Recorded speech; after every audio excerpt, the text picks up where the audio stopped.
Racism and ill treatment of its black teachers, this time at their Waterfall campus.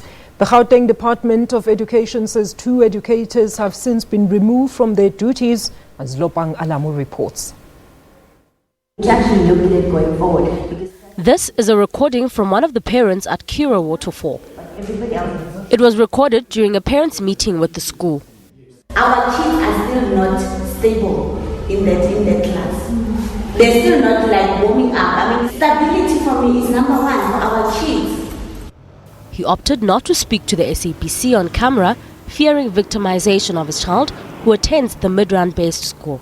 If you're trying to enforce it... A former teacher who resigned in May says black and white teachers had separate staff rooms. She says segregation is a norm at the school. We had a teacher assistant a staff room, and we had teachers' staff room. So each staff room had their own bathrooms.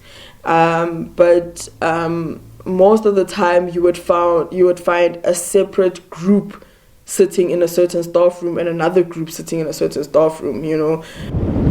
The Gauteng Department of Education has acted on these allegations. To the leadership of MEC Panyaza Lisufi says the Curro Group CEO has informed them that those accused have been removed from the school.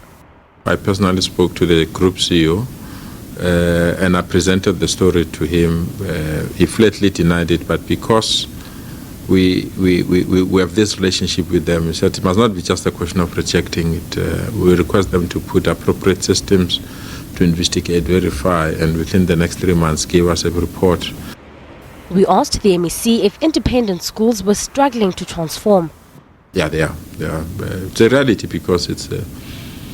remember, there are people that leave public schools purely because they don't want transformation. And sometimes they find solace in some of these independent or private schools, especially those that are not funded by the state. Those that are funded by the state, we can say purely because they write our examination, they follow our curriculum, they follow our calendar.